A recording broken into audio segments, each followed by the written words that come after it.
What's up, Leafs fans, and welcome back to Leafs Digest. We are live breaking down game number 50 of the Toronto Maple Leafs regular season against the Ottawa Senators, losing this one in terrible fashion tonight, 6-2, moving to 30-12-8 on the season. Rough game here tonight. Unexpected start for Ilya Samsonov, who has to go in after Murray had the starters net this morning. He had the starters net in warm-up, and then for some reason, Ilya Samsonov leads the team out to start the game here tonight. So unknown yet what happened to Matt Murray. I'm certain we'll find out during the course of this show from reports after the game of Sheldon Keefe's press conference. It'll probably come shortly here. So we'll keep our eyes peeled for that and see what happens with Matt Murray, why he didn't play here tonight. I don't want to jump on it too early. My only concern with this is something we have seen out of Matt Murray when he played for the Pittsburgh Penguins at the end of his tenure there. It was something we saw during his entire time with the Ottawa Senators, and now I do think there was some mismanagement of his situation there with Murray in Ottawa during his time, but this is one where we've seen the guy take the slightest nick and then elect not to play in games. And unfortunately for this Leafs team, it puts you in a bad spot where Samsonov essentially just has to jump in unprepared to go in as the starter. Now, mind you, you are an NHL goalie, so you should be ready to go. But I know we're hearing different guys talk about it, guys who were NHL goaltenders. It's a completely different mindset, and it's something you have to be completely ready for in a different sense to be the starting guy who's going to go in and play the entire 60 minutes. Samsonov did an incredible job when he jumped in there against Florida. This ended up being his 6th consecutive game, 5th consecutive start. But it's just unfortunate for him. He gets put in a bad spot. You're down 1-0, a minute and 30 into the game. It's a tough way for him to have to jump in here and kind of take over for this team. And RJWI is saying he got hit in the collarbone with Nylander shot in warm-up. Yeah, I did see that, but it's like, by all accounts, he was laughing with Nylander after it happened. He was okay and continued warm-up. So I just don't know really what happened here. Everybody's speculating. Typically, it's pretty obvious why a guy doesn't play, but this one was not. So interesting stuff there to start the game. But then aside from that, you have a guy who's going to be jumping in here to try to help you out as your backup or as your goaltender goes down in warm-up and can't play, and you come out immediately and play the way that you did. I think that is a bad look for this team. No Matthews, your guy that's supposed to be starting goes down in warm-up, can't play the game, and you come out with that type of effort, that type of energy. They just weren't mentally prepared from the start of the game, from the first puck drop, and that's a bad look. That is ultimately a bad look for this Leafs team. There's a bunch of things we'll get to throughout the course of this show. I see people already talking about some of the stuff that happened with specific players or pairings and stuff, but if we want to, we will get through that throughout the course of the show. I just want to remind everybody, if you're not watching right now, please make sure to hit that subscribe button. About 50% of our viewers that watch on a regular basis are not subscribed to this channel. So if you could please hit that subscribe button, it would be greatly appreciated. We're trying to get to 5K subscribers by the start of the playoffs. We're going to be pushing hard down the last 32 games here through the All-Star break and stuff. So please make sure to hit subscribe. You can also like this stream. It goes a long way to helping us get there. We're only at 1 like right now. So if you could hit that like button, that would be greatly appreciated as well. And the other thing, if anybody wants to call in, give their opinions on the game, give their opinions on what happened, I will be taking those throughout the course of the night. So be prepared for that. You can join the Leafs Digest Discord. The link to do so is in the description of this video. I see Matthew who's going to call in here. I'll get him in shortly as we break down kind of just an overview of what went on, but just a reminder that if you do want to call in, please make sure that you go to the Leafs Digest Discord. You can find the link there, and I will send the link into the chat there now, so you can click on that link, join the Leafs Digest Discord, send me a message, and we'll take some callers on the show here tonight to break this all down. But, I mean, ultimately, here's some things to look at. Matthews doesn't play, and you end up having a situation where you have to move around some lines, which isn't something that this team isn't used to. You go Bunting, Tavares, Mitch. They put Yarncroke up with Holmberg and Nylander up with. They put Holmberg up with Nylander and Yarncroke into that second line spot as a second line center. They'd obviously rather have him playing center than having Nylander playing center in that position. So they end up going with that, and then they ultimately decide coming out for the third period, Holmberg, you're not going to be the guy for the second line, pushing him down to the fourth. Maybe it wasn't in a position for him to be up in the second line yet. I think he deserved the opportunity. But maybe this just was a game where it shows like, hey, he's not quite ready for those minutes in that matchup yet. I think he's an excellent third, fourth line player right now. You get the limited minutes. You don't have to kind of get put in such high danger opportunities against great players all the time throughout the course of a game. Maybe as he continues to mature and develop, he'll get there and he'll get more comfortable. But this was one where it just kind of exposed like, hey, maybe he's not quite ready. He ultimately ends up taking 2 penalties. The first one, not 100% going to sit here and be like, wow, what the hell was he doing? Gets the high stick, ends up turning into a 4-minute penalty because the stick ultimately catches Sanderson in the ear, makes him bleed. So yeah, it's a tougher one there. He gets that penalty, but then the one he takes on Giroux was a little bit rough, where it's kind of like, oh, what are you doing in that situation? Probably got to hold off a little bit and make sure you're not going to take a penalty there. And ultimately, the Sens end up scoring on that power play. So that is unfortunate for our guy, Pontus Holmberg, somebody that we've been pretty high on so far this season. Zach Aston Reese did not look great here tonight. He sat out the last game because Sheldon Keefe was admittedly not impressed with his play. Felt it was inconsistent. He gets a go here, and he was relatively invisible. And I think for a guy who sits out in the previous game, coming back in where the coach is looking for some consistency, you'd like a little bit more energy, a little bit more fire out of him. I don't know that he's going to get the immediate assurance from Sheldon Keefe to go back in the next game or to get any type of minutes or responsibility just based on this game, especially considering the criticism that came ahead of the previous game. But we'll see. And then Joey Anderson, I think he's looked fine. I think it's good for him to get that goal. He looks pretty good in his time up here. I don't necessarily know that he's going to be a guy who's going to be in the lineup during playoff time fully. McMahon, to me, I like McMahon. I like what he brings. I like the energy he brings. Definitely a solid bottom six guy, and I think there might be an opportunity to find him some space, but kind of just a brief overview. We'll dig into some of the deeper issues now, but we'll get on our first caller of the night. Matthew will be entering here to talk about what went on in this game, his thoughts, and how he feels the Leafs can move forward in this one with everything that went on, and with Matthews being announced out for the next 3 games. So as Matthew connects into the call here, then we'll start to discuss some of that, start to break everything down. But yeah, Matthew, can you hear us there? Yeah. What's up? Not happy. Not happy. Not a happy camper. Tell you that. All right. Well, I mean, I can't imagine there's many Leafs fans watching right now who are happy. I will tell you myself, I am not happy. But where are you at? I mean, obviously, there's a lot to be unhappy about in this one, but just like start to break this down for me. What's going on? What's running through your head watching this game, and then ultimately seeing the end result of this one? Look, we talked after that Montreal game, and the difference in that one was, look, at least they got a point. Yeah, they had a bad second period, but there was moments in that game where you felt like they could win.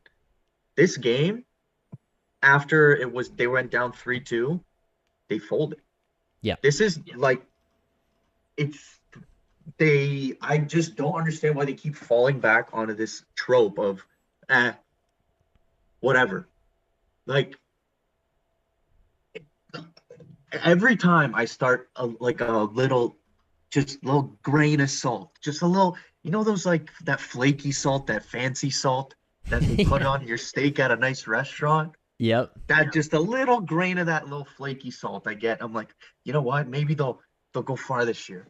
Then they have a game like this. I'm like, we're losing in 4 this year, buddy. Like, I can't do it. Like, what is this? Like, I get teams have bad games, but when it's like to the point where it's this frustrating, it's like I just wasted my Friday night watching that.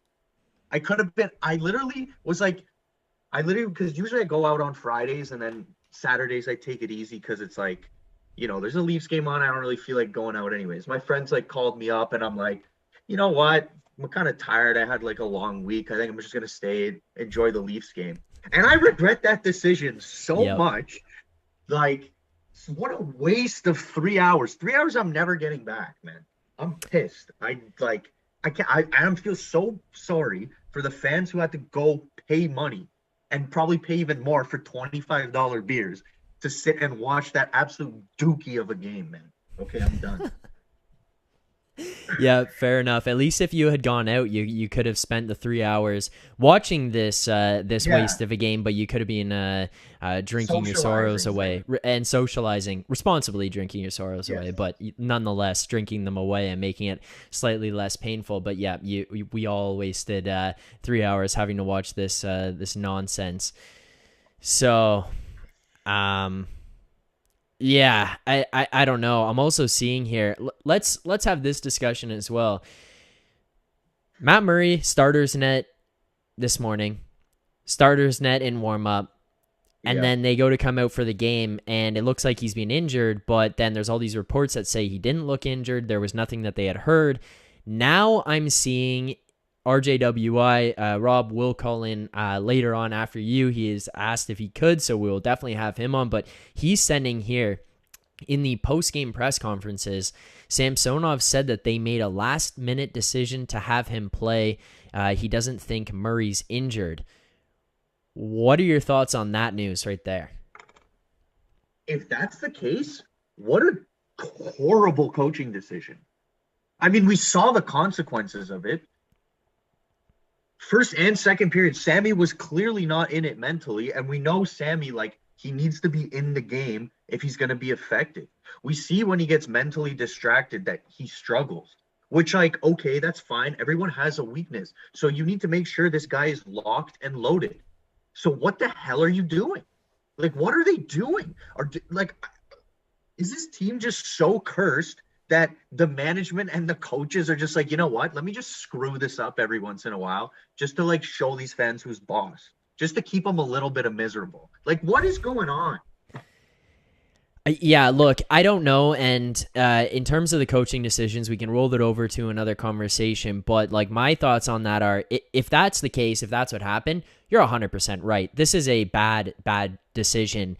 And I had touched on it early, like, to open up the show, and that, yeah, if you're an NHL goaltender, you always got to be ready to go. But being the starter is a different mindset and a different mentality altogether than it is to be the backup. You are in a different position. And if you've been told all day, and if your partner's been told all day what's going to happen, Murray's going to be the guy, and then you go in the room, you come back out, your mental prep is a little different. Your physical prep is a little different. What went on in the warm-up, how he prepares in the warm-up, the shots he takes, the movements he does, they're going to be slightly different than normal because he's not going to be the starting guy. And then to just say right before he goes out there, if this is true, if this is 100% what happened, that's a horrible decision. And not to continue on with the goalies, because I mean, I don't know if there's too much to talk about there. There's other decisions that continue to happen with this team. Sometimes small, sometimes they get masked, sometimes they can look really good, but sometimes they look terrible. And yet again, we see Morgan Rielly and Justin Holl roll out there, not only together, but as the first defensive pair. And it's something I talked about in the last one. My personal solution for this moving forward is that Rielly and Holl, Rielly should not be in the number one pair. I believe that they're putting him in there. I believe that they're putting him on the number one power play for one reason, and that one reason is because of the amount of money that he makes. That is a terrible excuse for it, but it's not uncommon for teams in the NHL to do that. Continue to play guys in positions just because of the money that they make. Now, okay, you have an affinity for playing him in that position. You want to continue to play him on the number one pair. You want to put him on the power play. We cannot stop that. There's nothing we can do to get around that. Putting Justin Holl alongside of him continuously could potentially be one of the worst mistakes that we continue to see this coaching staff make night in, night out, that they do so. There is a guy on this Leafs roster, on a defenseman on this roster, who has not been on the ice for an even strength goal against in, I believe it is now 14 games. And that will be Timothy Liljegren. He has been the Leafs' best defenseman this year. I mean, other than the period of time where... Yeah, but other than the time where Giordano stepped up in the immediate absence and he looked incredible, Liljegren has been the most consistent and the strongest defenseman this Leafs team has had. And to not put him alongside Morgan Rielly, in my opinion, is almost malpractice. Where do you stand on... I mean, there's almost three things in there for you, but where do you stand on A, Rielly and Hall playing together, B, Rielly continuing to be run out there on those guys continuing to be run out there as the number one pair, and C, not utilizing the strengths of Liljegren and how good he's been this season? Okay. So at this point, like, are we, because the problem is it's not that we don't have enough defensemen, it's just our defensemen don't work like together in a lot of ways. Like like if we put our best pair together, then we're left with such an atrocious pair that we can't have our best pair together. Right. Which means you need another guy. Well, and I think Rielly threw a wrench into that whole thing. Maybe. I don't know. But, like, Lily Sandy has been our best pair, and they're not allowed to play together. Like, it's – and I know what you're saying with Morgan Rielly, like, maybe playing with Liljegren, but, like, I'd rather see Liljegren with Sandin. Yeah.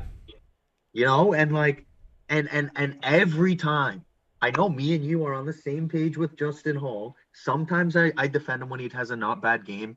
You're always like, nope, Justin Hall, no. But the amount of like pylon protectors in this chat right now after that game he had is absurd. Why are you guys defending this man? He's literally Dion Phaneuf, but doesn't throw the body. He's literally Dion Phaneuf, but doesn't throw body checks. Like, what is he good for? I can't stand it. I can't keep. How do I just keep coming back? Oh, I hate games like this. Like, to the Suns, too. Like, it's a rivalry. Like, why do you not get up for this? Like, your best player is out. Step up. This team has no heart. Well, and I mean, you look at teams around the league, other top-end teams, they have games that they're going to drop to bad teams. It happens. But the more frustrating part what I believe is one of the more frustrating parts for Leafs fans as you continue to watch this is, A, this is something that we see year after year after year, and ultimately the end result in the playoffs has been the same thing each one of those years. So having this happen on a Friday night against the Sens when you're rolling and you have a weird goalie situation and Matthews goes out and nobody steps up and you look this flat and mentally disinterested, it's a frustrating thing because you didn't just really have a bad game, you just didn't show up. And over the last little while, I think you would agree as well, and I think actually you and I had talked about this probably the last time you came on, was it's not so much about, oh, this team's awful or whatever. It's more, how do they continue to have these mentally disengaged games where you come not prepared? And these are the things that frustrate us as fans watching this. When you watch this team lack that preparation, lack that ability to step up, and then now over the last month, we've seen them not playing the greatest hockey, managing to get wins in situations where maybe they shouldn't have, and you can kind of applaud them a little bit and say, hey, you found a way to win, you found a way to get a point. But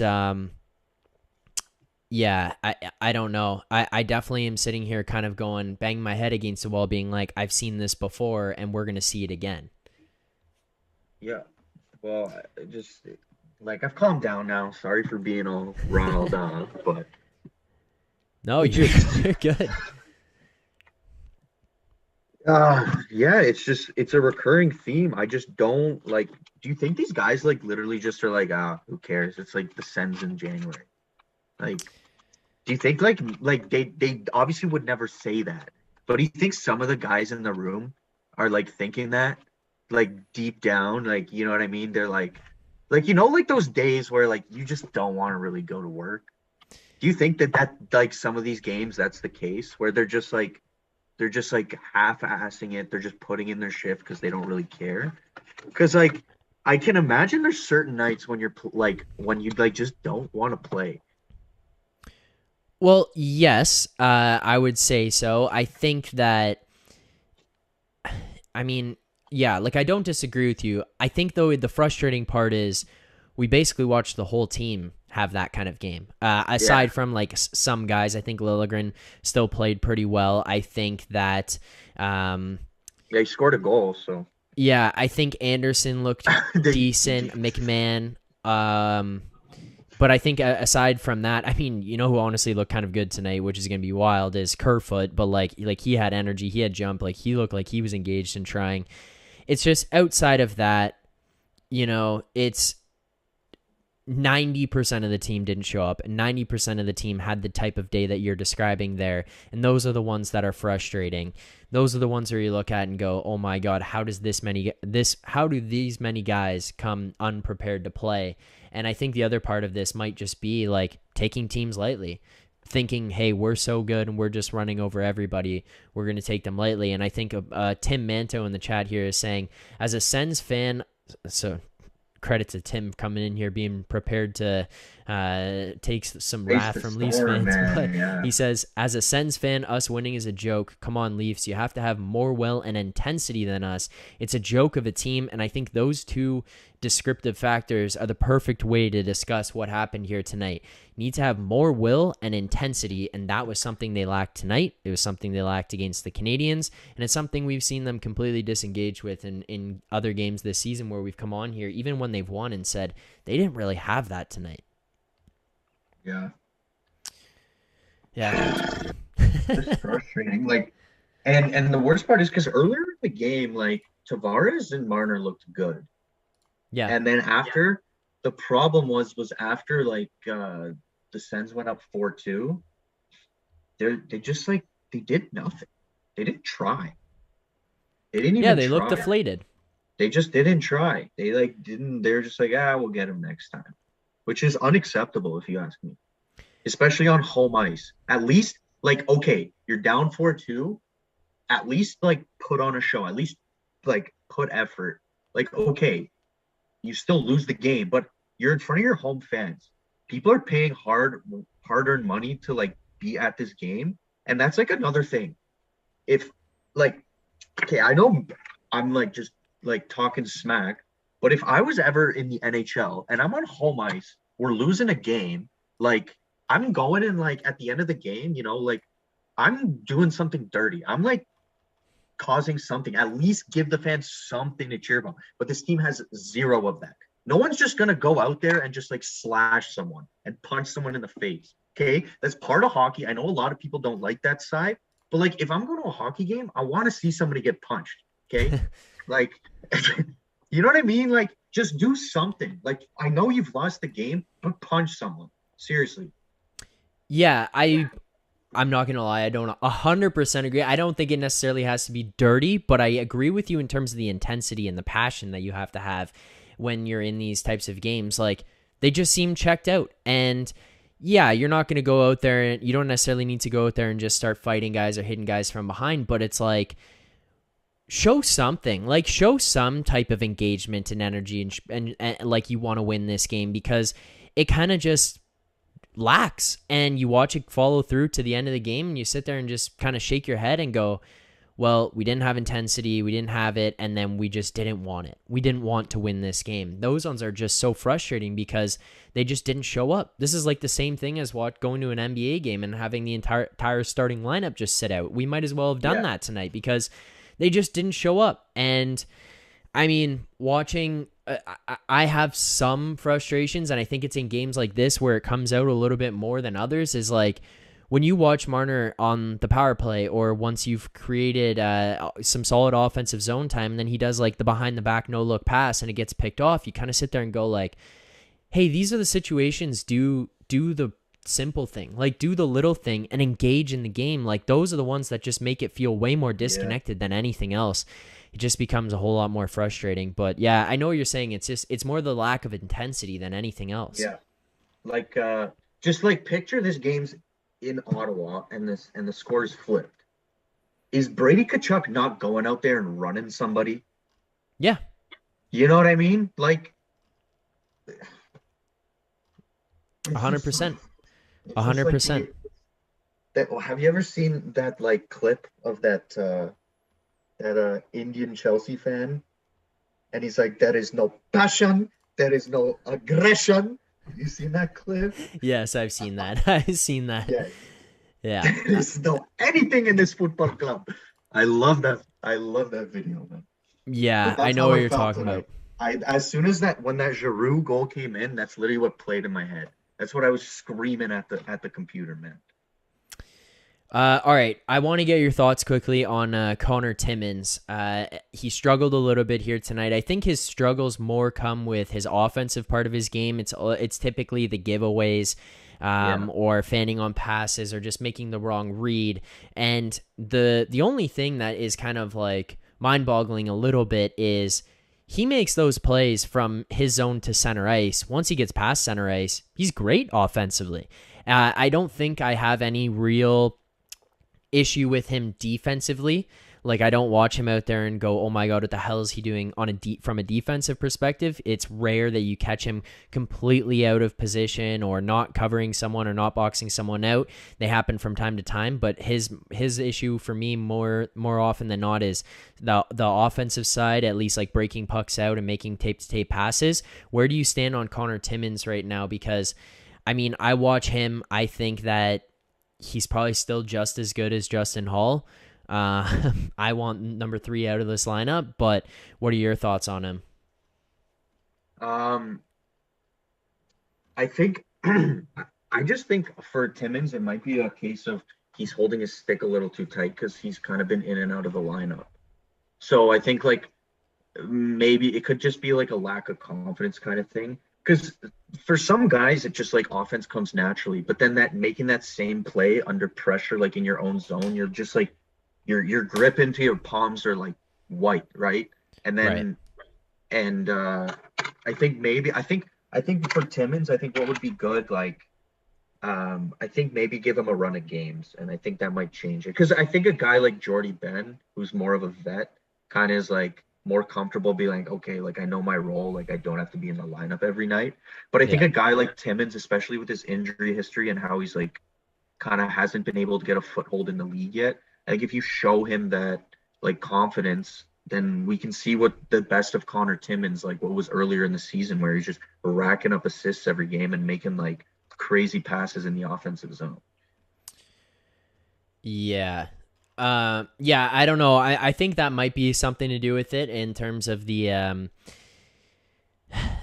confidence. I would agree. There might be an aspect of that, but I think part of it too just has to do with like he looked so good with Giordano. Like incredible. Then he looked incredible with Yeah, Brody. And now you take those guys away and it's kind of what you're saying with like you can't play certain guys. This team more than anyone I see around the league, you can't play certain guys as certain guys. Like look through this lineup real quick. Like you and I will just go through this.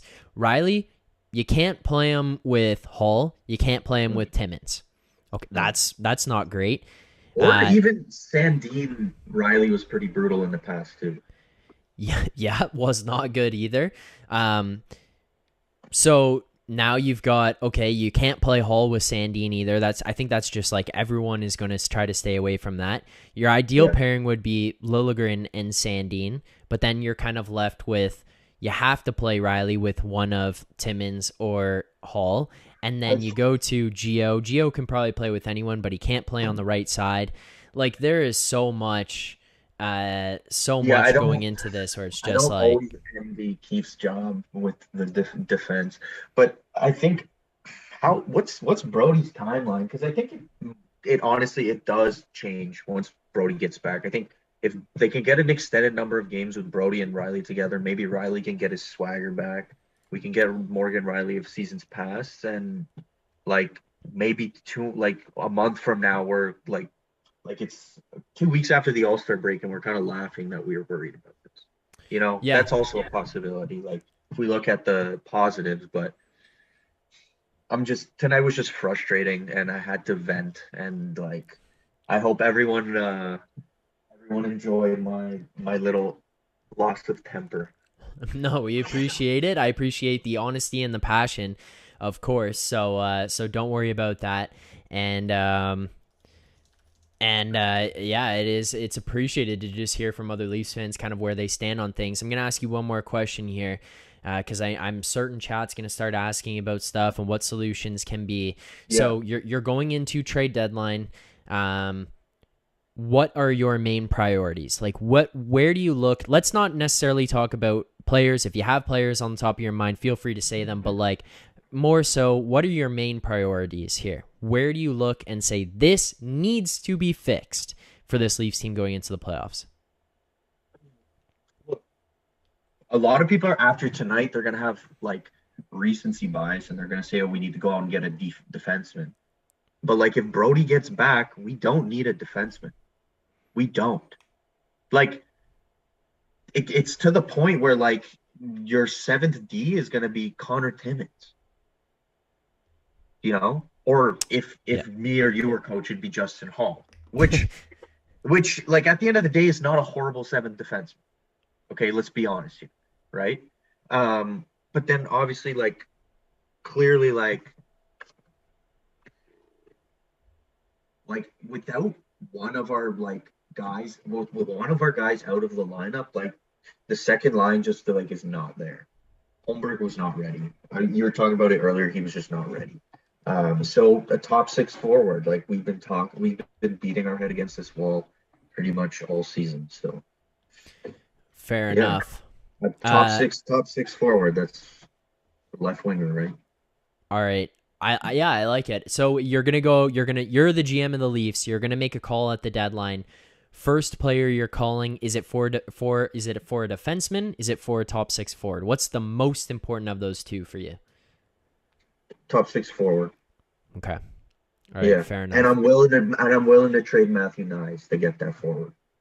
Interesting. Okay. Would that player have to be a term type of player under contract, or would you be willing to part with him for term, someone who's rental? They'd have to have term.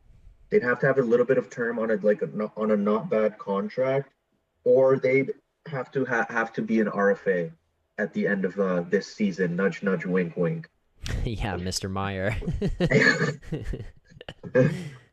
Because like at the end of the day, then you can like if you don't re-sign Meyer, you have to qualify him, right, to get the other stuff. But yeah, I don't know. He's a good player. You can still trade his rights as well. Yep, that is fair enough. Also, by the way, I'm seeing in the chat here from David Gerard, he says, Keefe says Samsonov was in a tough spot, but Leafs played well in the first and then lost it all. This is where I'm just like, I'm just failing to understand what happened. Keefe needs to be harder on these guys. I swear to God, this guy doesn't like I don't know about this. All right, well, Matthew, is there... Oh, hold on. I'm just seeing Elliot Friedman saying, post-game Toronto coach Sheldon Keefe told reporters Matt Murray had something that flared up, making the goalie unavailable. Keefe added it is not related to Murray's adductor injury from earlier this season. The team put Samsonov in a terrible spot, just a terrible, terrible spot, and then they didn't take care of him. So, interesting there. I agree. I think,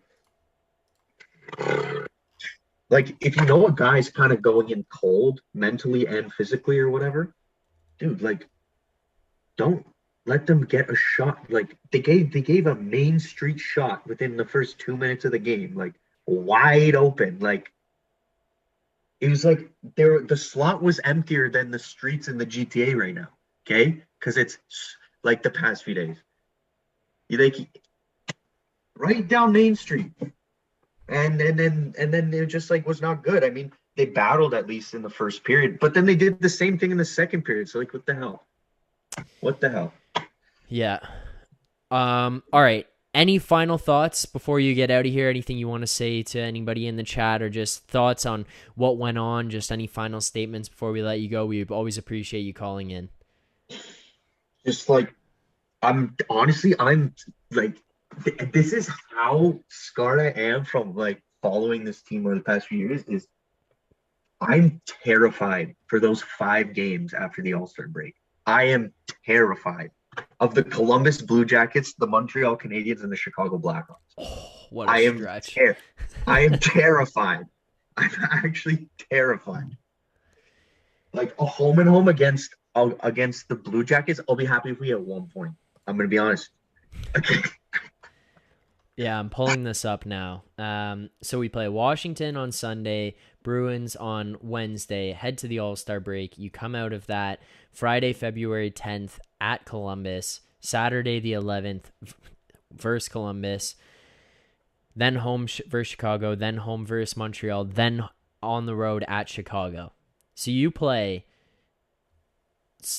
three You of the played worst teams in the NHL. You four play one, times. two, three, four, five. 5 games. One, two, Yeah. three, four. 5 games against them immediately out of the All-Star break. And you know what?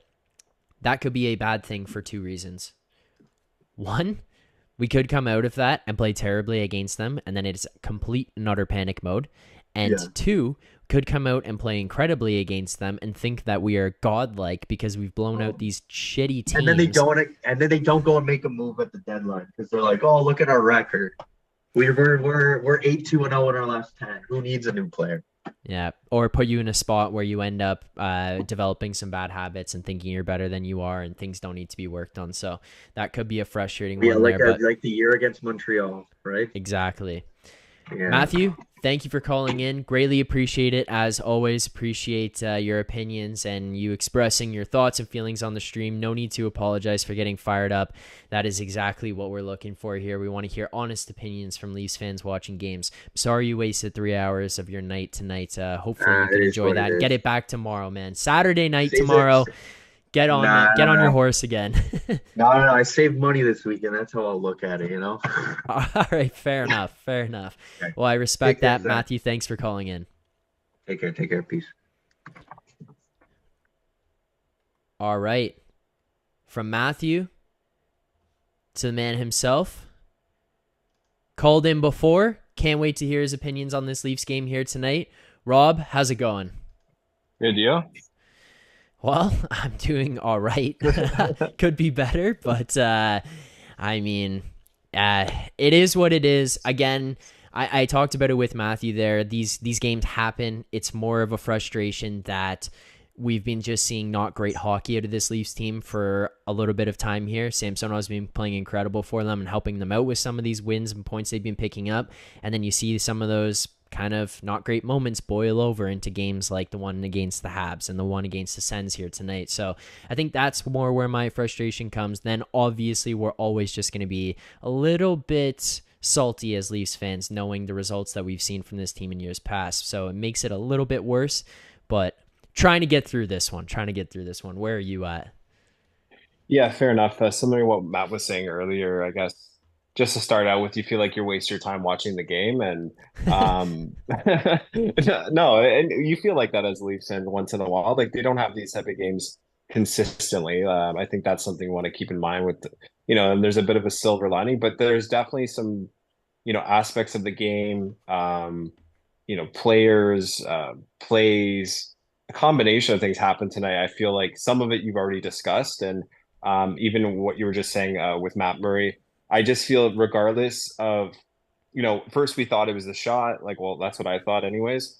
Yeah. And then hearing after the fact that something flared up before the game, like, don't you think like they should have just not put him out there, first of all? And I feel like that Yeah. honestly, it kind of made Samsonov for sure, but I think even the rest of the team, like you said, Nylander was kind of laughing, and he's like, I don't know what they said, but at the end of the day, it just confused everyone, and I feel that the team didn't know about it, so it was like, I know it's you should be ready to start at any time, like you guys were saying earlier, but I feel like it kind of started weird in terms of the start of the game, and it kind of like, you know what I'm trying to say? Like it was out Yeah. of left field, and all of a sudden it's like, oh, takes some shots in Warren, and then he leaves. And they should have just not put him out there at all, and that would have been fine. I think it would have been more of like, oh, hey, he's hurt, and Sammy's playing. I don't know. I think it just started off on the wrong foot, the game. Like I don't know how else to explain that, but I feel like it started from there. And then I guess referencing Keith's part about the first period, definitely, I would say it was competitive, and they did have dominant stretches.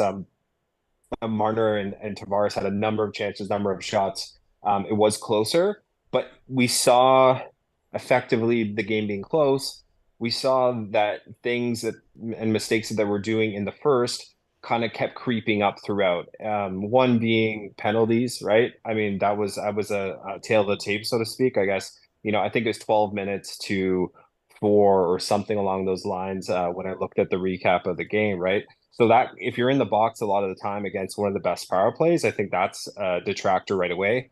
Yep. Turnovers, which is related to, you guys already mentioned, defensive pairing. So not having the right pairings there and not knowing why we keep going back to something that doesn't work, right? And that's a coaching decision.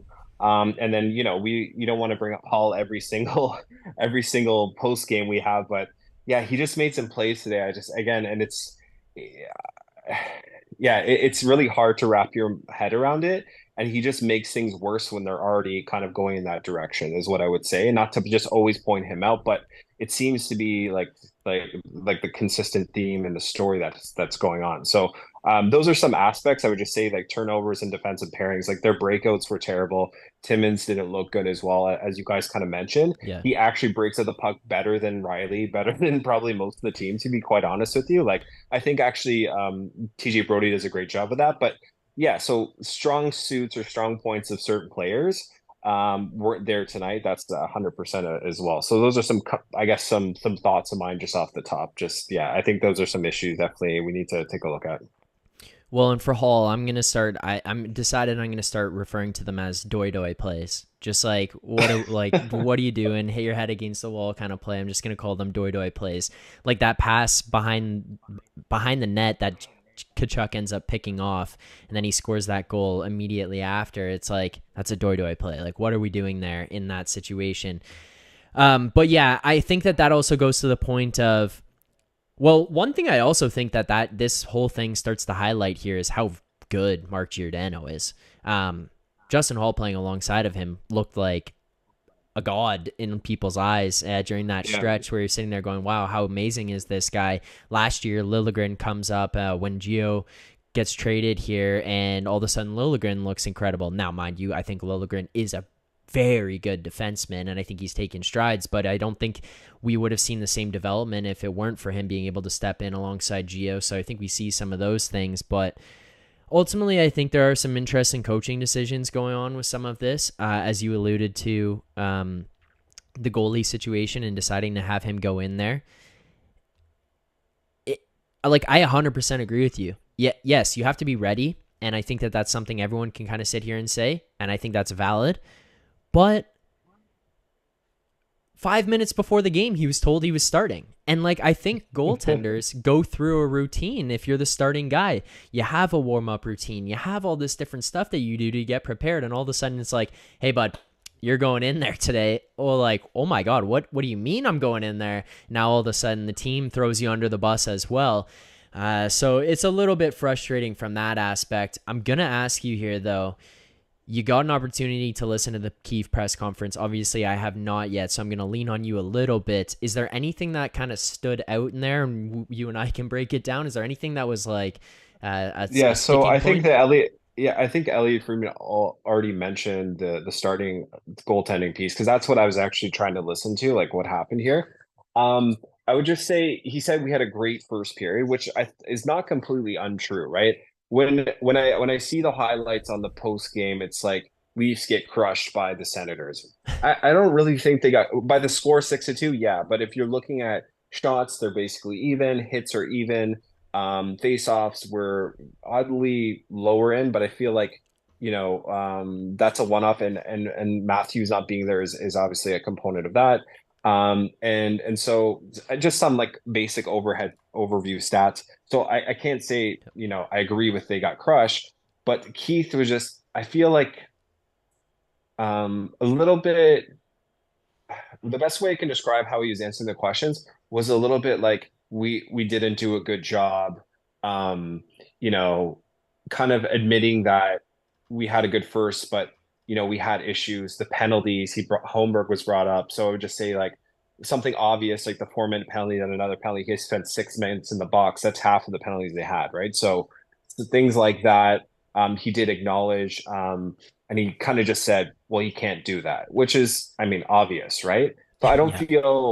I don't feel that like he didn't really give too much to be like, "Oh, wow, this is, you really gave us a lot of insight." I think the questions were good, but he kind of was just like, "Yeah, this was a shit game." Like that was a summary and the tone he had as well. So he was definitely not happy um overall, but didn't want to say everything was bad. It was more like the first was good, but we had difficulties yeah, at some of the components we've already kind of mentioned, right? So I would Yep. say there's nothing else valuable that came out of it. I just wanted to hear about the Murray and Samsonov situations. So Yeah. yeah, we didn't get much from it, probably because he wasn't happy, like visibly like pissed off, basically, right? So Yeah. um Well, I think that your point and Matthew's point go well together too, though. Like first and foremost, I don't think we had a bad first period. I think that getting scored on a minute 30 in or whatever was tough. I think it's a hard position to put Samsonov in there. yeah, But then they kind of responded after that, and they played pretty well. And then, as Matthew had mentioned, and I think it goes to your point of how things went after, and it goes to Keefe's as well, is it looked like they folded. They kind of got down, yeah. and they had some fight There was back, no but then resilience, basically, right? no, There was yeah, zero, and that was like, I would say not last year as much, but in prior years, that was a common thing where, playing down to competition is still an issue. But yeah, just kind of not like this year, they haven't folded in games. They've yeah, always, for the most part, tried to come back and have either done it or at least put a valiant effort. You could say that, hey, they're actually, wanting to kind of win this type of thing. And this is the first time I want to, and correct me if I'm wrong if I missed a game, but this is the first time this year they didn't have the resilience, they didn't have the pushback, so to speak. And I'm not talking in a physical manner, more so in terms of after it's 2-2, then 3-2. It's like the game was over. But basically, right? Like it's like everything was going wrong after that. Their passing wasn't crisp, their breakouts, they were getting forechecked to death, basically, right? So yeah, I feel like we are on the same page in terms of that. So that's what made it frustrating. So hear Matt's pain. You sound pretty upset, but I can see why, because it felt like it was a waste of time watching like the latter half of the game effectively. yeah. And so you said, correct me if I'm wrong. I don't think you are. I looked through the schedule here and just trying to quickly remember if there were any others. The only other one I feel like I kind of got a similar vibe, but it wasn't even as much as it was here tonight, was the 5-2 loss to Washington back before New Year's, I believe it was. So, Yeah. And the even Kraken then, game a little bit too, actually, right? yeah, Like yeah. maybe a little bit of that game, but yeah, so that's what made it kind of a little bit frustrating, disappointed from a fan perspective, I would say, right? Yeah. So we do have a super chat here from Michael. So thank you to Michael, and we'll get your thoughts on this one as well. But Michael, first of all, thank you for the super chat. Greatly appreciate it. I see you have another one there, so get to that as well. But Michael saying this team is not a true contender. No killer instinct. Might need to be patient. Keep the puck and might need to be patient. Keep the pick and lose in the first round as expected. I think that's Sorry, that's a little extreme. Yeah. that's what I was gonna say. I think that's a little aggressive. I can understand the frustration where you're coming from here. I think the first half is probably not completely wrong. I think the second half I would say is aggressive. I'm just going to flat out disagree with the other part in terms of be patient, keep the pick, lose in the first round. Like, that's not acceptable. You just can't do that. You can't have that happen. It's a no all around. The first It's a part, one though, game, right? yeah, like It's one game, guys. yeah, like can't have that happen. The first part, though, I am going to ask you here, Rob. I'm curious your thoughts. This team is not a true contender. No killer instinct. That's the first part of Michael's super chat here. Where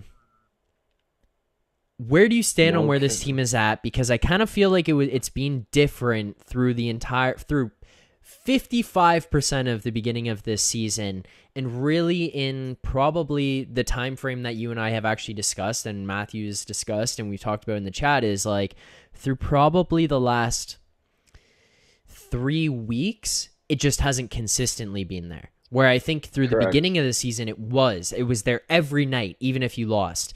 Now over this last little while, it's a lull. Do you think that this is just a lull, or do you think this is true colors being shown here? I think it's a lull because again, not to refer to last year, but even in prior years, I just let's think back. Um, the one example you just brought up about like not giving up and being resilient. It's this year it's been there. So just as a one point of improvement, I feel like that's evident to me. And again, everyone has their opinion, but there's always been that compete, I guess you could say. In other years, they like I said, wouldn't really have that as frequently. To your point, the last 3 weeks a little bit less consistent, but not bombing it. So, Yeah. there's no way they're going to be like Boston, right? At this point, like let's be honest, right? They beat them the first time. Second game was close. Okay, that's fine. Um, so I don't completely agree with the statement. There's no killer instinct. I think they've had almost the uh, most injuries. Like I think they're in the top three, if I'm not mistaken. I need to double check that up until recently, but they've had the most injuries. Yet there's the tied for second in the league in points. Like so, we can't say there's zero killer instinct. Like that's you know what I'm trying to say. Like Yep. they've on what they've been offered or what they've been given health wise. Keeping that into consideration, the beginning of the season was kind of rough as we like right at the beginning, right? That Matthews started slow, the team was struggling a bit, and then they really picked it up big time. And then we have kind of a, 50-50 in terms of the last 3 weeks. Maybe they're on the positive side of that, but yeah, there's been some struggles in every other game, or they'll win 4 games, lose like one or two. So it's a tough season, especially when they're changing their lineup a lot. We already mentioned, maybe I'm going to rant, but No, we you're already good. mentioned about you already mentioned the D pairings, right? And I Yeah. typed in the chat earlier. I don't know if you saw. There's literally two people that are on the defensive pairings at the moment that can play with anyone. So that's Lily and Gio. They can play with I saw any that. pair. It doesn't really matter, right? And you have to agree. And then obviously when Brody gets back, he's the third part, right? So he can play with literally anyone and make them better or make them look better. So I feel like Riley not being where he needs to be, as we talked about after the last game and multiple games this point, makes it really challenging. The guy has no goals in 43 games, and he's kind of playing injured, really poor defensively. Yeah, just really struggling. So I don't want to say there's no killer instinct. There's been times in the season they've been very impressive. This is one game. Let's not get crazy, but definitely there's components to this game that are reoccurring themes, and there's kind of a little bit of alarm bells in a sense of how can you lose to Ottawa like this at the end of the day. I think that's what people are looking at as well, right? So Yeah. So in terms of the man games lost to injury, and I think this includes suspension as well, you were wrong. They're first in the NHL other in man first, games yeah. lost. I said top three, so I was like, Yeah, yeah, yeah. yeah. They're So first, 358 man games lost. Washington Capitals are second with 352. And that's and updated Washington as of started a today. year with massive injuries. Tom Wilson, they had a Backstrom. couple of the Backstrom, yeah. So they had like consistent injuries from the beginning of the season.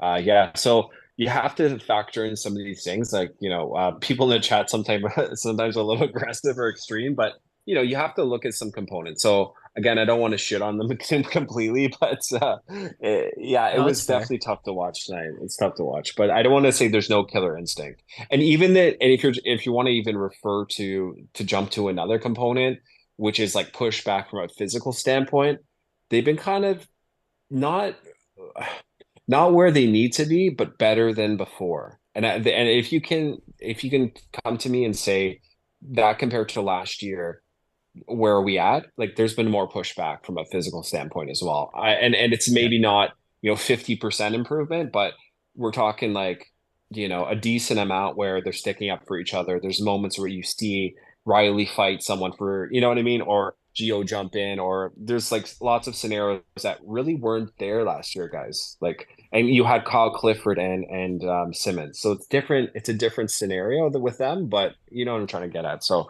Yeah. yeah, that's kind of what my thoughts are, I guess you could say. So there's a lot of people in the chat right now talking about trades. Of course they are. And I'm seeing names being thrown out. People are saying to go all in for a big player. People are saying to add for a smaller player in terms of value. Defenseman, lower end defenseman, top end defenseman. It is pretty much everywhere across the board. And now it's actually turned into in a certain spot here. People are requesting Gary Roberts, Matt Sundin, Darcy Tucker, Wendell Clark to come back and play for the team. So I think that that's Okay. pretty much out of range. But there is another super chat here from Michael, and it goes along with this. So we'll get to that. And again, Michael, greatly appreciate the super chats. But Michael saying, and he says from Sportsnet, but I think he's talking about TSN. Johnson from Sportsnet, which I think is he's talking about Chris Johnson from TSN, insisted from his close source, and I only say this because I read a report from Chris Johnson about this, that Dubas will not trade first round pick and or Matthew Nyes. All of us need to anticipate that there won't be any major trade. So I read the report as well in terms of for what Chris Johnson was saying about they do not want to move on from Matthew Nyes. They think this guy can play in this lineup. I think that that's fair. Okay, you don't want to get rid of him. You got whatever. It is what it is. Now, the first round pick thing was for a rental player. That was what they didn't want to give up for a rental player. Makes sense. So I think that makes sense. I think that they feel like they got burned when they did it before. They did with the Foligno trade. Now, sitting here, are you anticipating a major move at the deadline? Like, where do you sit at as a fan watching this? Because I know you and I have actually had extensive conversations about who they could get and how that player would fit, and we have our personal wish list. But like, if you're sitting here watching from an outside and you're not saying like, this is the player I think we should get, this is the player I want to get, this is what we need to get, are you actually anticipating from a third party that watching this GM group, they're going to go out and they're going to make a major trade, or are you expecting something small and underwhelming? So there's actually a couple of components. I want to say by the day, I'm feeling less confident they're going to make a big splash. Me too, And I'll man. tell you, I tell you why. So to reference another article, Jason Bourne put out as well, on a comparison to bottom six, effectively, and Kraken were brought up as the reason why they're so successful is they have the best bottom six in the league. So, and then comparing that to the Leafs, right? That's effectively what the article was about. So I kind of read and had some graphs, and actually, a couple of people were talking about it online and things like that. But so that's one thing where I see where he's going with the analytics side, but also the fact that this coming out with the not wanting to trade Knives, not wanting to trade a first round for rental might kind of tie into what they're looking to do. And not to say that Nyes is going to come in, save the day, and play on the second pair left wing, right? But I think they're going to look at something maybe that's somewhere middle six, that can come in. And I want to say more physical, but also that has some pedigree in terms of experience in the playoffs and things like that. So I don't think it's going to be a Meyer, and I actually kind of was hopeful, and I think you and I are on the same page with that as well. That it's Yeah. like, let's just go for it. This guy's sick, right? At the end of the day, in the tops in scoring, goal scoring, he just had some fights. He's physical. He's big. I just by the day, my hopes of that are, I think, just dwindling.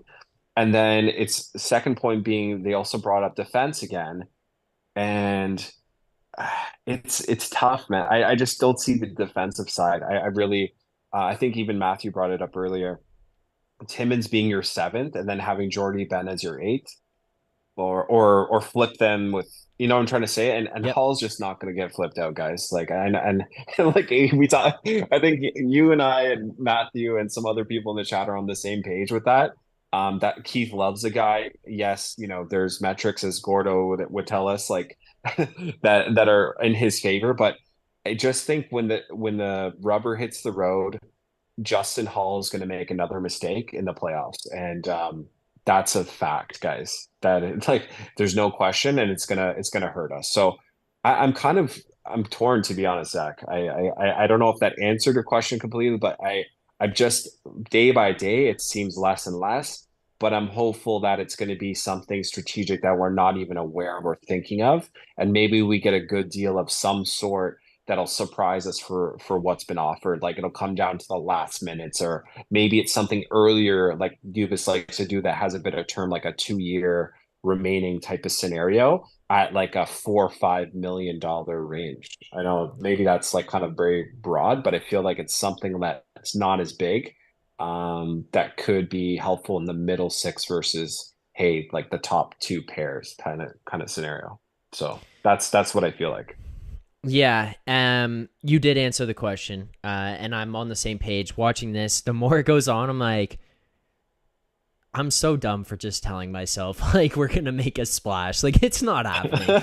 And I just keep watching it. I'm like, I can't believe like I talked myself into that. Now I've put myself on the other side where I'm like, it's not gonna happen. So if it does happen, I'll be like happily surprised, like, oh my god, they did it, and not instead of like, I can't believe they didn't do it, and then be all bummed out. But yeah, I'm on the same page as you. You answered the question, and I agree with that. Now, for the Justin Hall thing, it's the same thing with why they play Morgan Riley on the power play.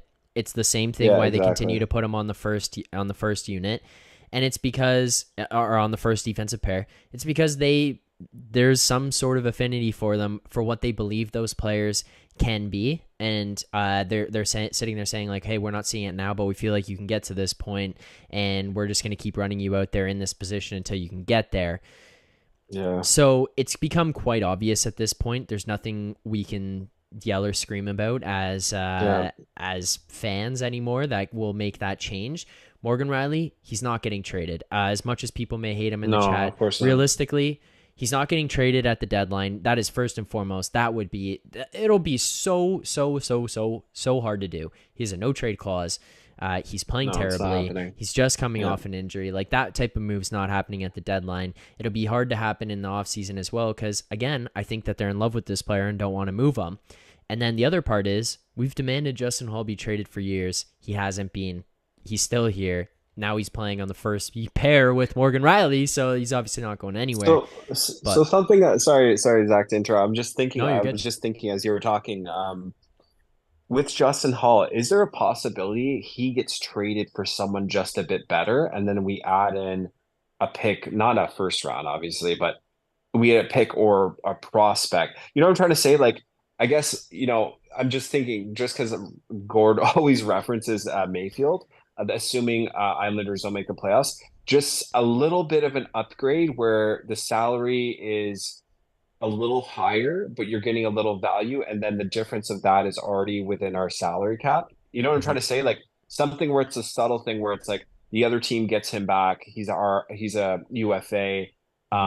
He's a serviceable player for the remainder of this. I don't know. Maybe I'm wishing too much, but maybe it's a possibility, right? Like maybe he can be traded for some kind of bump up and a second round pick, or what I'm trying to say? Like, Yeah. maybe it's something like that. I feel like they just need, it's tough. They need someone similar to him, but better. Like, and it doesn't need to be top pairing, right? Like, how we That's talked actually about a good way to put Chikrin it before, right? We talk about Chikrin would be amazing. That's a dream, right? But it's just someone that's just a bit better, like that's not going to make those moves, that can break the puck out, be good on the penalty kill defensively. I know it's a right shot; it's hard to find, but I feel like depending on where the playoff race goes, there might be that at some point, and we have a bit of the cap space, and then it's kind of a flip, right? In a sense. So I don't know if like what your thought is on that. I was just thinking when you were talking, maybe that's a possibility, right? Maybe No, I'm that's being too actually optimistic, though. No, that's a great way to put it. I mean, I'm not gonna lie, I don't have that player off the top of my head right now. No, of I course. could probably go and find someone who that might be, but that is a good way to put it, because we could use someone who does the things he does, but we need to eliminate the bad things he does.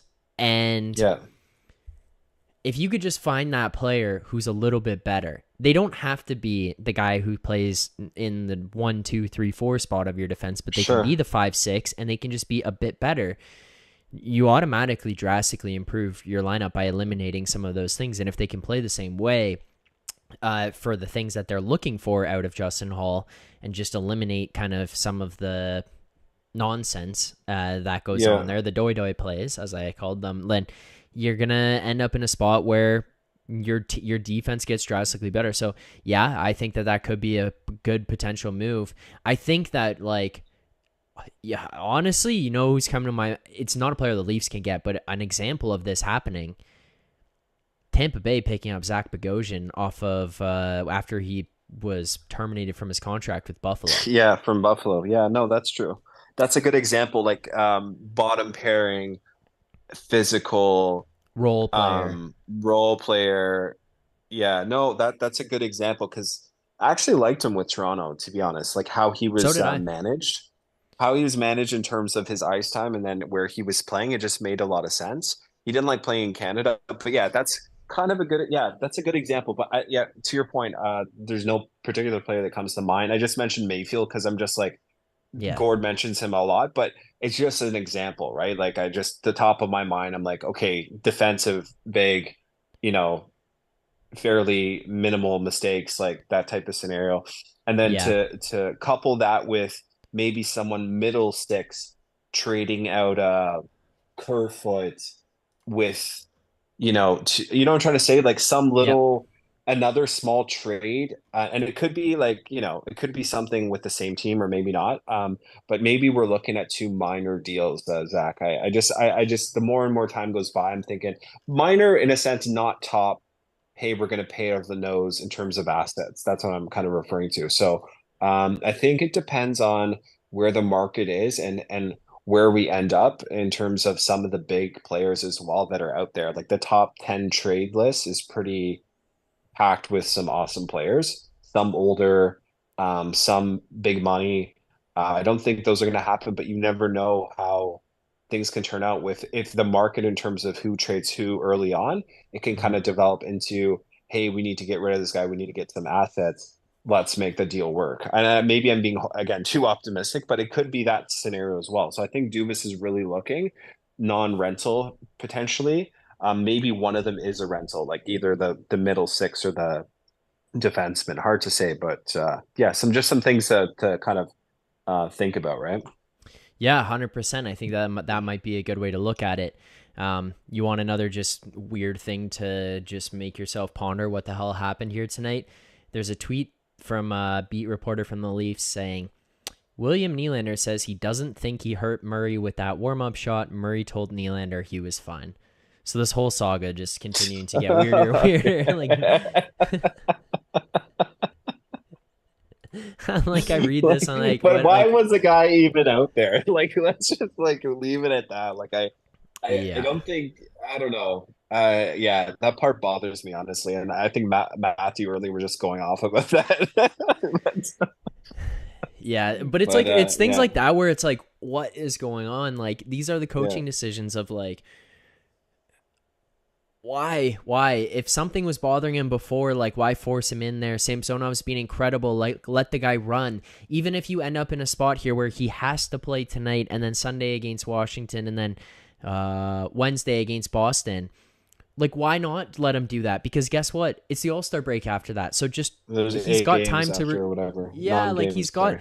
he's got all this time to recover after the fact. Like let the guy do his thing and like go out there. You're hot, mentally prepare. You're the starter tonight. Murray's not 100%. Like you're the guy. Nobody, When he because was even interviewed, he was pissed, Zach. Like was he he? was like almost as yeah. No, I wouldn't say pissed, just like WTFs. You know what I'm trying to say? He just was like, I don't know. They just told me to go in, and like he was kind of just even after the game felt like kind of rattled a bit, right? He's like, what, I did my best, but you know what I'm trying to say? Like he didn't have a good Yeah. vibe or energy. So I feel this whole thing at the beginning, he was just like, what the hell? And like, yeah, he should be ready, but 5 minutes before the game, and I don't know, it's just the whole thing was weird. I think it just started on the wrong foot the game. That's really the bottom line. Like I don't, and the Matthews injury again, you and I didn't talk about that, but definitely doesn't help. It kind of throws people off, right? And I think hmm Holmberg being bumped up is maybe a good idea, but it just was, yeah, a combination of bad timing on some of these issues that we saw tonight. It really was. All right, I'm gonna throw a conspiracy theory at you. Okay. Last year, the Colorado Avalanche pulled Gabriel Landeskog out and had him out for a short period of time with a knee injury. Yeah. He gets surgery. He goes on LTIR. They make a big trade for Josh Manson at the deadline. And Landeskog I all of a love sudden Josh is 100. Manson, by the way. Oh, so do I. I love him too. But all of a sudden, Gabriel Landeskog is good to go for game 1 of the playoffs. The cap all of a sudden works out. Scenario. Yeah. Like a Kucherov scenario. Could this Leafs team potentially, I saw this online, so I'm not going to take credit for it. I saw someone tweet it. Could this Leafs team potentially be sitting Matthews out, get him to undergo some surgery here on whatever he's got going on, LTIR his ass until the playoffs, and then go out and take a big swing? I didn't see it. You know why?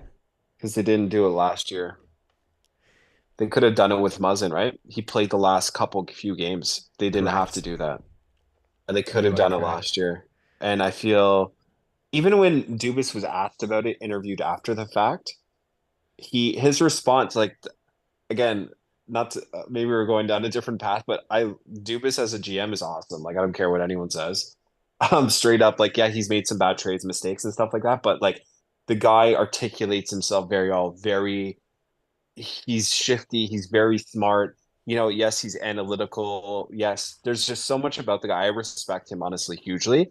And even based off his age, he's around my age. Like the fact that he can do what he does, and when he speaks to the media, he's very good. But cryptically, he kind of said, we weren't looking to do that. We know the rules. We wanted Jake back. Kind of that was his response. They would have done it last year, Zach. I really think so. So, yeah, correct me. I don't know if you agree. Correct me if I'm wrong. I just don't think it's going to happen. I see it being an opportunity, being Brandon Pridham being there, but I just don't see it. Yeah. Well, no, I don't think you're wrong. I'm tinfoil hatting this and like, big braining myself into a land of no return. But no, the only thing that makes me have like a 3% belief that this could potentially be a thing is like this is backs against the wall type of moment for everyone in this organization. That's true. Yeah. So this might be one where they just say like, hey, we said all that stuff last year. Forget it. Like Matthews, maybe you're getting cleanup surgery. You're going on LTIR. Muzzin, LTIR. We're obviously getting through to the playoffs. Like that's not a debate at this point. You're going to be able to do it. Go out and get a big fish at the deadline. Yeah. I don't know. It's pure tinfoil hat. I also agree with you. I don't think that that's going to happen, but it's an interesting theory nonetheless. It's kind of fun to speculate. Yeah, no, for sure. And you mentioned that, and I don't think we've ever talked about on the post shows in a while. But the decision on Muzzin is coming up, guys, in a week, 2 weeks. So I think we know the answer, but I think there'll be some more certainty. So maybe that's a component of Dubas's thinking as well. You never know, right? Like they might not know the answer. Like he's going to be reassessed in February. Was the that's feedback? Yeah, so maybe, right? Because he's in a LTR now, and that gives us about 1.5 million at the deadline or so, plus or minus. Mm-hmm. So I think maybe that confirmation as well. Like I know we have our speculation, but maybe they don't know until they get that second opinion from the spinal. I think it was like surgeon, or I don't know what the technical term is, but sorry, just thought I'd throw that out there. Just something that we haven't brought up in a while that we're just assuming he's not coming back, but hard to say. I think maybe they need to have that certainty as well. Anyways, just not to get into Muzzin, but I feel like that's maybe something to do with what's going to come to fruition, potentially LTIR or trade deadline. It might have some impact, just to throw it out there. Yep, fair enough. I completely forgot about that. It's something in my brain just put Muzzin out of this lineup for the rest of the season. Yeah, me too. I'm on the same boat. Yeah. All right. I want to ask you before we, you know what? I'll ask you one thing, then we'll get to grades of the game. Then I'll get you out of here, or play of the game. Then I'll get you out of here. I'll wrap it up with grades. Also, see Rico, thanks for going late. Of course, I'm happy to do it. It makes it even easier when people want to call in. I have great appreciation for Rob and Matt calling in as frequently as they do. You guys make it even easier for myself to sit here and talk about the Leafs, especially after games like this where I'm like, yeah, I'm ready to go to bed after watching that nonsense. But I so haven't called in a little while though, so appreciate that the shout out, Zach, for sure. yeah, no, I appreciate having you on. But all right, I see some people talking about it in the chat. I talked about it a little bit at the beginning. Let's first talk about what went on with Pontus Holmberg. Gets his call up to the second line. They give him the opportunity. He gets a 4-minute penalty in the first period. He gets the 2-minute penalty in the second period. Ottawa ends up scoring on that one in the second. Comes out for the third period. He's moved back down to the fourth line, I think they moved him back to. What did you make of Pontus Holmberg, his debut on the second line, and then ultimately the decision to move him back to the fourth? I think the penalties rattled his kind of confidence, I want to say. I know that sounds, I mean, he's a hockey player, this and that. The guy's in a big spot. I don't think that he's incapable. He's playing with Yarncroke and Nylander. Him and Nylander have chemistry. If you've seen them, they had small moments together in some games. So I think those penalties, I think kind of rattled his confidence and his kind of composure and just, yeah, I feel like it kind of made a difference. And then the second penalty, I think you already alluded to this or mentioned it. I think he was just a bit over aggressive coming back, but he has the right idea to come back, right? And he's defensive and he makes minimal mistakes. So it was just a bad game for him. And I feel like he had the spotlight shone on him for the penalties, which did affect them hugely. So I think they may need to try him again. I guys, I don't know. I like him, right? Like, I don't know. A lot of, you know, analysts and such really like him as well. And we've said good things about him. I feel like he needs another chance, and we can't expect someone like him to jump up to the second line playing with better players to automatically just be like flying and great, right? Yeah. Because it's a team sport, and the team as a whole after the first period today did not play well. So I feel like, yeah, he's got the spotlight on him, but justly but unjustly, if that makes any sense. Yep. I think he needs another chance. Well, this is He's a just guy who responsible, started. right? And Yeah. yeah, he's responsible. He started in the AHL. Yeah. He had that sick breakaway goal the other night. Like, Yeah. obviously, something's happening there that's right. So let's give him another shot. That would be my commentary on Holmberg. Yeah, I'm about in the same spot. I don't think it's one of those like, hey, dude, you don't deserve to come back here in this position Yeah, again. you're right off. Like, Yeah, let's send like you to the AHL. yeah, like I think he's fine. He definitely deserves to be on this team. I don't think he played horribly. I just think he was a little out of his element, probably a little Yeah, for overwhelmed, sure. and it Yeah. showed a little bit. So, hey, give him another opportunity. I wouldn't be upset about that. Like, what are you gonna do? You're gonna put Kerfoot on that line? It's not like he's No, it's a great. You're gonna have to nightmare. try things. That's a So nightmare. yeah, I'd give him another opportunity. Let him have another go at it and try to get his confidence back up. But outside of that, yeah, I agree with you. All right, and the other thing, I just saw one person say it. I did notice it a little bit tonight. Mitch kind of went into his minor hockey mode to an extent Yeah, he here did. tonight. What do you make of that? Like, I don't even know what I'm asking you, honestly. Like, I it's know. just I already know where you're going yeah, with this. it's just like Matthews goes out. Who gets leaned on here? It's gonna be Mitch. That's what he does. Sorry, I keep laughing. All Yeah, I think it's is, all good. I oh man, just like the voice. Oh man, I yeah, just like I miss and just like finding it's like almost like a downward spiral, right? Like he starts having like a little meltdown, and you can see like he had some bad turnovers. The chat mentioned that actually. I yeah, saw a couple, and so I feel like after those, he's like, I'm just trying to like pick up for Matthews and like and I don't even and to be quite honest with you, Zach, this is talking about Marner specific. When they do the post game or pre game, I never really listen to him. Like I mhm, really don't. I don't think there's any. It's not like I don't like the guy, but I just never get anything out of it. And I feel like I'd listen to Matthews, even Tavares. I skip over Tavares most of the time, to be honest. So I listen to Matthews. I'll listen to some of the other players, but I it's like just an example Nylander because and I Bunting. yeah, yeah, no, I agree with you. Nylander's hilarious, like how casually he is, and when they ask him a question, he kind of laughs before he answers, right? Like he's Yeah. just he's hilarious. But yeah, so I just on that front, again it gets back into like you said, the minor hockey kind of scenario. I just saw it in his body language, and you just know he's like, oh man, why did that happen? Like, just kind of getting mad at the like, you know what I mean, him and himself, and then just being all down. It's just like a downward spiral when he gets like that. But I did see it tonight, and the turnovers really were evident. Like to me, that you can see it happening once it happened once, twice. It's like you can just see him going into that mode. And I agree with you on that. See, here's what I always think about when I see him go into these modes. I don't know how many people in the chat had played hockey or anything like that, but when I was younger, like there was a couple teams that I played on where we had kids who had extreme skill. But when they got into a game against some of the tougher teams, or if they just got into a game where all of a sudden things weren't necessarily going their way, they would compensate by trying too much because they were like, oh, I'm always the guy and I have to do this. And then they make those bad turnover plays. Care saying more turnovers than a bakery.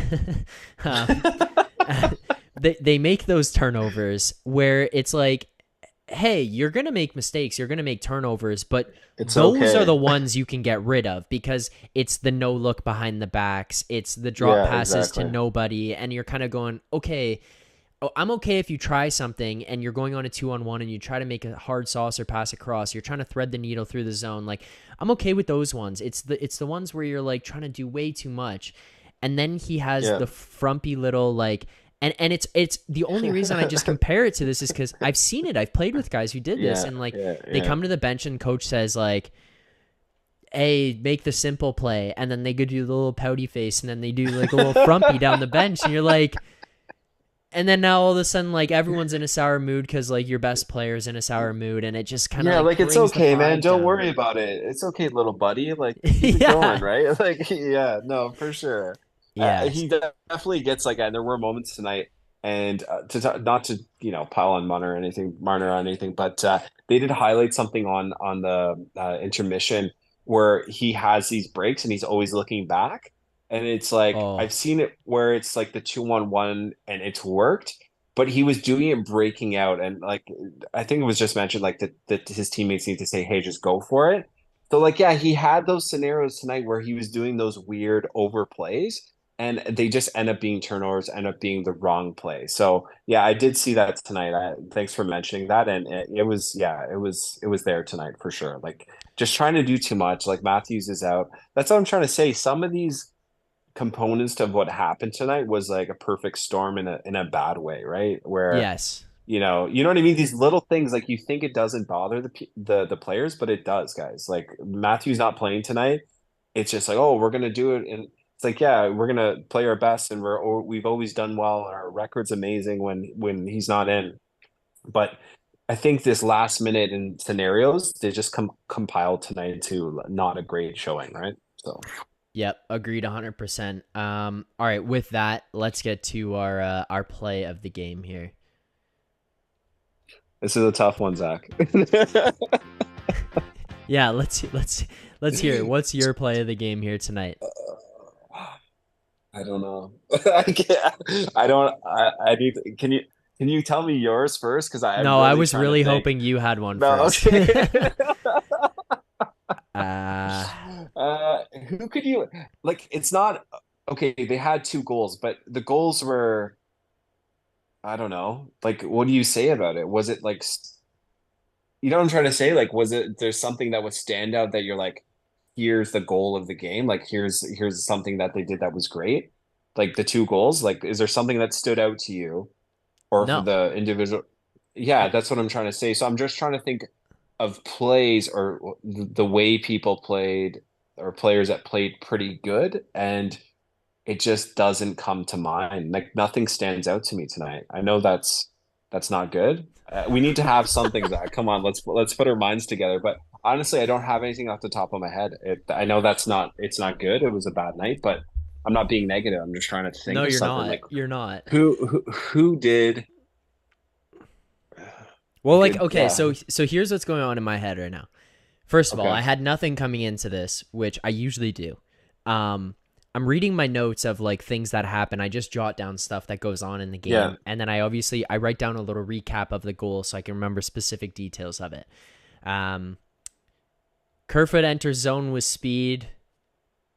I'm giving you a brief recap of what I wrote down, but he enters the zone with speed, pushes guys back, drops it back to Joey Anderson. He shoots it, deflects off Chabot's stick. In brackets, I put probably not going on in if it doesn't hit Chabot's stick. So there's the Yeah. first Leafs goal. Second one, Marner made a pass that gets picked off / deflected. It gets held in by Riley, and he passes it to Marner. The Nylander goal, I guess, is good, but it wasn't anything spectacular. And then I'm Mm. reading that. I'm like, all right, those are the goals this Leafs team scored. Now let's see what the chat is saying. And now this is what is going on in the chat. Vincent Lee, play of the game when the game ended. Craig Harrison. Vince gets props for that one. Craig Harrison. Liljegren with the tap-in goal for the Sens. Jeffrey Curry. Jeffrey Curry. Willie shot on Murray. That's the play of the game. So Guys, chat's ridiculous yeah. right now. I didn't really have one. That's But hilarious. you know what? I guess it's Joey Anderson, guys. Yeah, I I'll think you side with mentioned you him on that. earlier, and we didn't talk about him, but he got bumped up to I think to the third line, was it? Yeah, he got bumped up in the fourth and the third, I believe. And the fact that he scored, I think it's his second goal all time in the NHL, I'm pretty sure. Or so no, isn't no, he played in New Jersey. Sorry about that. I'm just saying on the Leafs, him coming up, he hasn't scored many. I think that would be his second since he's been on the Leafs in the NHL. I could be wrong. I think it's something like that. But he did I'm score checking. it on New Jersey. I'm fairly certain multiple times. But yeah, I would say him just because you're seeing some positivity, I guess, in terms of his play, and he's able to contribute on a night that's shitty at the end of the day. I don't see why it wouldn't be his goal, although it deflected. I feel like his play was reflective of, He progress, I deserved a guess. goal. Yeah. Yeah, for sure. Yeah, so you're right. He did score a bunch with New Jersey. He had 7 goals. Oh no, 8 goals with New Jersey, and then now he has 2 with the Leafs. This was his Yeah. second one with the Leafs here. So yeah, you know what? We can give it to that one. We were being hard on the team here tonight. I think deservedly so, Yeah. but yeah, it's a tough one. You know what? For the sake of it, I'm gonna have you on for the grades of the game here too. Let me hit the animation real quick. All right. Sorry, I probably made a face. You saw the face. No one else did. The Yeah. animation froze on my screen there while I clicked it, and Oh, nothing was happening. So I was just like waiting to see what went on. Um, grades of the game. I saw people give their grades out earlier in the chat, but feel free to give them out again here. Grade of the game. I'll start. I'm not going to put the pressure on you on this one. okay. I'll go C plus. I feel like that might even be generous, and I feel like chat Yeah. is going to come in way lower. I was thinking C, Zach, just off the top, but Yeah. yeah, it's tough to give the C plus, right? For your Womp Um, just says all caps fail. Fail. Warrior, this guy's always with the cap. Like, Yeah, he he's just goes electric. Oh my gosh. Yeah, I think it's C. I'm going with C, but C plus I can kind of no, it's tough, Zach. It's hard, man. I can't even say C plus. I really can't. I'm honestly kind of regretting the C plus. I think I'm chopping it. Okay. Like I'm starting to think through this like even a little more critically now. I'm like, I think the C plus is too generous. Like I don't blame Samsonov at all. I I don't think the think he first played brutal. Like he no, wasn't terrible he tonight. kind of got Just hung he out to was rattled dry. as soon as he got in. Yeah, it's true. Yeah. The So Brady Tkachuk goal, you're not stopping that, right? Like that's just a one random example of a goal they scored tonight. yeah. Um, the other one, is Well, the thinking of Kachuk Sanderson. tip. Like, yeah, the tip is hard. I think Sanderson scored that goal where it came out of the corner and he's wide open, and it's like, what do you? it wasn't an amazing goal. He shot it like glove side or whatever, right? It wasn't even top shelf, but it's like you can't have a guy just not cover, just sitting in the slot. Like you Yeah. can't blame that on him. Yeah, he's one on one with the goalie, but like he's close, right? And he can just rip it wherever, right? Like he can't cover the whole net. So yeah, some of them were just no chance. I would say at least three or four of them, right? Like I don't see him getting ever. Yeah, I'm looking Maybe through a this. couple of Like, them he could. well, Go the ahead. Chabot goal to open the game is a one-on-one with the goalie. Maybe he could have had that one back, but I don't really blame him for it. The guy's taking a point-blank shot from within the top of the circle. Yeah. Then 25 seconds into the second period, Tkachuk tip in. I rarely can ever get upset with a goaltender on a tip in goal, especially No. of that nature. The Holmberg penalty, Brassard tries to pass it across. Liljegren scores on him. Like, how do you Yeah, blame the guy for your own teammate scoring on you? exactly. Yeah. Um, then the Sandin Hall goal where Hall was guarding no one. Batherson is in the slot on his own. Score 4-2. Mm. Tkachuk, fifth goal. Maybe he'd like Never to have saving that one that. back, but it's No, I also don't know, like, man. That was a rocket top shelf, right? If yeah, it looked like it was went off the post, it was in and out so fast, right? So yeah. And then yeah, that same statement would go for the sixth goal, where yeah, it's exactly. the turnover coming the other way. Giroux toe drags around Sandin. It's coming off a spot where you're not necessarily expecting it. It's going to come in a weird way, and then just picks the Yeah. corner on you, point So out blank. of Like six, one or two maybe he could have got. So like I can't really blame him on from a a night where he yeah, gets thrown in there, and the team yeah, plays like garbage in front of him. So yeah, don't blame him. exactly.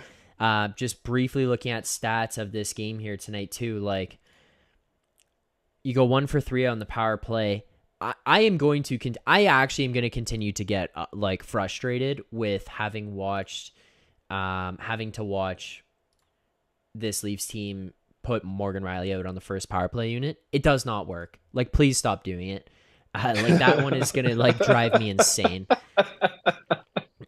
He just it's just like he hasn't scored. He's not playing offensively great. He's not playing defensively great. He's not making great decisions with the puck. He won't shoot He the has no puck. goals in 43 games. Like, Right. what else do So you want to say? like what are we doing Coming from here? a guy that was gonna win the Norris, like in a second to Gio or whatever, right? Like only like 2 or 3 seasons ago, 3 seasons ago. Sorry.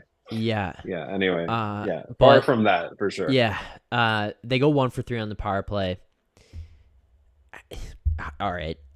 You go 4 for 5, excuse me, on the penalty kill, which I think is good, especially against the Sens penalty kill. But putting them on the power play that much is like that's a huge no. What are we doing? This team is so Yeah. good. You have to be Four prepared for minutes to that. 12, if I'm not mistaken, right? Uh, Pretty sure. 6 minutes. No, you're right Six. because there was a yes. You're correct. Yes, because Yeah, so I'm that's looking at that. that How can wrong. you win a game? How can you win a game if you have Yeah. 12 minutes in penalties and the other team only has four? No, they had 8. I'm seeing now. I got the ESPN one up here. Ottawa had 8 minutes in penalties, Okay. right? Yeah. I thought I saw like I could, unless it was a wrong stat from Sportsnet, because I saw 12 and I thought it was 12 and 6 or some 12 and 4 or something like that. But anyway, Okay. point being, they were in the they were in the box too much. Holmberg had 6 minutes, right? So just Yeah. himself. Yeah. And then got dummied on faceoffs tonight. Like got Oh dummied. yeah, for sure. So Giroux's those are very good on rough. faceoffs. Um, yeah, it was tough. Yeah. So it wasn't great tonight, but what? Give me your breakdown on why you came to the conclusion of your grade. Uh, well, I would just say, okay, we agreed that the first period was, I wouldn't say good. Yeah, maybe it was good. Like it wasn't bad. Like it was a Yeah. close game up to that point. Second period going off the rails. So if you have 1 out of 3 periods, it was a close game. Yeah, they never had the lead, but they kept it close up until I guess 3-2, and then they just kind of gave up. Um, Goaltending again wasn't brutal to your point. Defense was really brutal, and then forwards.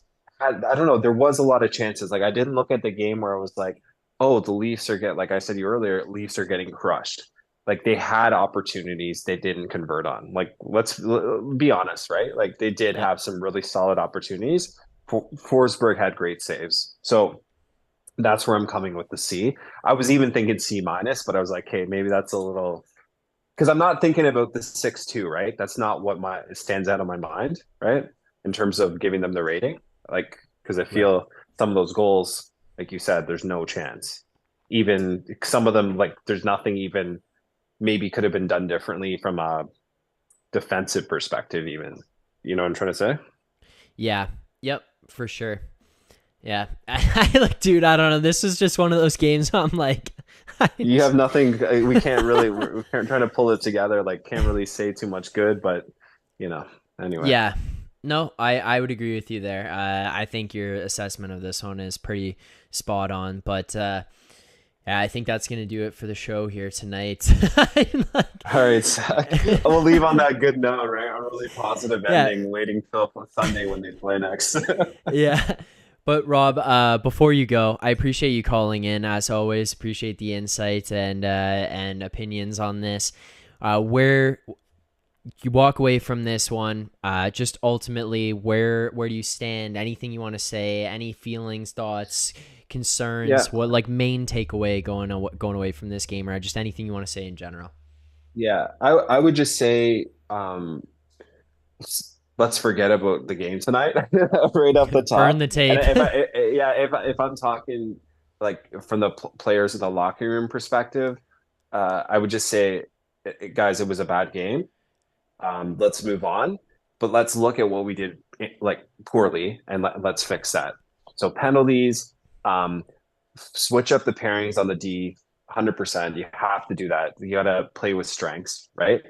You can't have Justin Hall in the top pairing with Riley. Period. Yeah. Like that's just one easy one off the top. And then Easy for just us, apparently not for them. yeah, yeah, fair enough. And some of that's coaching, obviously. So Keith's not off the hook. And I would just say, better on the breakout and some just play more, like more crisp, right? In terms of just the way you're moving the puck, and yeah, just kind of the breakout. And I would say also, you know, I feel like they got battered on the forecheck, to be honest, as well. So, so something to kind of look at how they can kind of negate that in the next game. And obviously, the next game's not going to have the same type of forecheck as what Sens put on us tonight. But yeah, those are some, I mean, brief like overview. I would say some things that they need to think about, and definitely switch up some of the lines. They need to put a better lineups together. I think it's to some degree mix things up maybe a little bit more because nothing tonight seemed to really stand out to me on that positive note. So kind of tough. It's a tough one. So chalk it up. What did we do wrong? Let's switch up the lines defensively, offensively, and kind of move on to the next and compete. Like don't give up. Right. That'd be the last comment I'd make. All right, fair enough. I like it. I appreciate it. Rob, thank you for calling in. As always, your input, your opinion is greatly appreciated. I appreciate you participating in the chat and showing up to all these streams. So thank you very much for that. And thank you for calling in here tonight. You enjoy the rest of your Friday and enjoy your Saturday off. No Leafs game to have to potentially waste away 3 hours of your life on for your Saturday night. So you enjoy that as well. Sounds good, Zach, man. Appreciate you having me on, and I'll dial back in soon. And let's be positive and kind of move into the next game, leave this game behind us, and we'll see where we go from here on Sunday. All right, sounds good. Thanks, Rob. All Positive right, cheers, vibes bro. only now. Yeah, for sure. I try to be a positive guy, right? But Yes, you are. you have to be you have to be a realist as well, which I feel like I am. Yes, I would agree with that. Well, thank you, Rob. All right, I man. appreciate it. All right, night. All right, there you go. Thank you to Matthew and Rob for calling in tonight. Greatly appreciate their input. Thank you to everyone who participated in the chat. It's always appreciated. everyone coming out, hitting like on the stream. And if you haven't done so already, please make sure you do so now. There's only half of you have liked this stream. And if you're watching and you haven't hit subscribe on this channel, please do that. About 50% of people watching the streams and the videos we post on a regular basis don't subscribe to the channel. So if you could hit subscribe, show some love, that would be appreciated. Leafs drop this one tonight to the Senators. Game 50 of the regular season, 6-2, moving to 30, 12, and 8 on the regular season. Frustrating one, weird one all around. Matthews knee sprain, out for 3 weeks. Samsonov put in right before the game. Lots of odd stuff going on all around here today with this Leafs team. We'll see what they make of it moving forward. We'll see what happens with Matthews. We'll see what happens with the goaltending situation on Sunday against the Capitals. Take this game tape, throw it out. If you're a fan watching this one, just erase it from your memory the best you can. Let's move forward and look ahead to the game on Sunday against the Capitals. Thank you guys so much for tuning in here tonight. Hit that like button, hit subscribe on this channel. Greatly appreciate all the support. Appreciate everyone for calling in tonight. Look forward to seeing everyone on Sunday. Keep believing.